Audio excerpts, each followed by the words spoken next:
तो एपिसोड 3 की शुरुआत में हम मास्टर ली को एलेक्स के फादर यानी विलियम के पास देखते हैं। जहां पहुंचने पर मास्टर ली उन्हें बताते हैं कि एलेक्स बहुत ज्यादा अच्छा स्टूडेंट है और वो बड़ी मेहनत से अपनी ट्रेनिंग कर रहा है। तो विलियम ली से पूछता है कि उसे ट्रेनिंग खत्म करने में कितना टाइम लगेगा, जिस पर मास्टर ली कहते हैं कि मार्शल आर्ट्स को सीखने में लगभग 30 साल लगते हैं। ये सुनकर विलियम थोड़ा निराश हो जाता है क्योंकि वो भी अपने बेटे को अपने पास रखना चाहता था, लेकिन जब तक उसकी ट्रेनिंग खत्म ना हो जाए तब तक वो ऐसा नहीं कर सकता था क्योंकि उसे राक्षसों का डर था।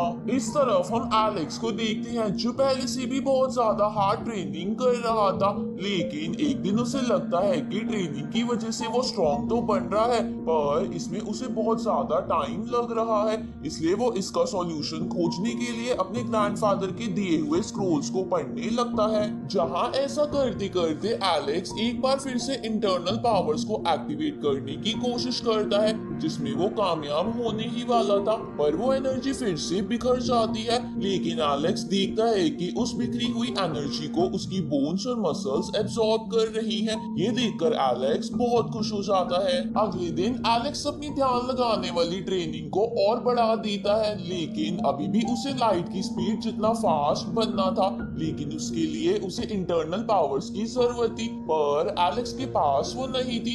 इसलिए एलेक्स अपने हाथों और पैरों पर बहुत ज्यादा हैवी वेट बांधकर प्रैक्टिस करता है। अब ऐसे ही 3 साल बीत जाते हैं और एक दिन जब एलेक्स फ्लावर पेटल्स को हवा में उड़ता देखता है तो वो सोचता है कि इनके पास तो कोई भी इंटरनल एनर्जी नहीं है, लेकिन फिर भी ये हवा की मदद से बड़ी आसानी से उड़ पा रहे हैं, इसलिए मुझे भी हवा की मदद लेनी होगी। ये सोचकर एलेक्स फिर से उस डीमन लोमड़ी से लड़ने जाता है। जहां लड़ते लड़ते एलेक्स हवा की मदद से लाइट की स्पीड पर पहुंच जाता है, जिसे वो निंजास भी बीट नहीं कर पाते, जो एलेक्स की रक्षा के लिए हर समय चुपके से उसे देखते रहते थे। इसलिए वो भी लियाम को इसके बारे में बताकर विलियम के पास वापस चले जाते हैं। इस तरफ विलियम एलेक्स की इस काबिलियत के बारे में सुनकर बहुत ज्यादा खुश हो जाता है और प्राउड महसूस करता है। दूसरी तरफ एलेक्स जब अपनी ट्रेनिंग के लिए कुछ सिपाहियों से लड़ रहा था तो उसे लगता है कि उसे भी लड़ने के लिए किसी स्पेशल हथियार की जरूरत है, इसलिए वो इसके बारे में अपने ग्रैंडफादर के दिए हुए स्क्रोल्स में देखने लगता है, जिसमें देखने पर उसे काई नाम के एक स्पेशल निंजा के बारे में पता चलता है जिसका तलवारबाजी में मुकाबला करना लगभग नामुमकिन था।